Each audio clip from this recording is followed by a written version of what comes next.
Елгоралайық, Жетісу облысында дәл қазір сиверс алмасы гүлдей бастады. Дүние жүзіндегі барша алманың атасы саналатын бұл жеміс бір жарған Жоңғар Алатауы ұлттық табиғи аумағы паркі ерекше көрініске бөленеді.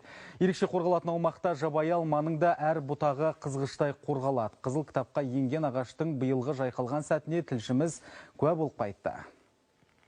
Біз бірнеше жыл қатарынан Жоңғар Алатауы ұлттық табиғи паркінің аумағының дәл осы жеріне келетінбіз. Бірақ биыл ғана осындай тамаша сұлулықтың куәсі болып тұрмыз.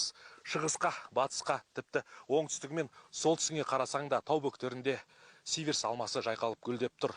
Мыңдаған туристер жыл сайын көктемде Жапон еліне сакураның гүлденуін көруге асығады. Ал бұл өзіміздің Қазақстан, жер жанаты Жетісу.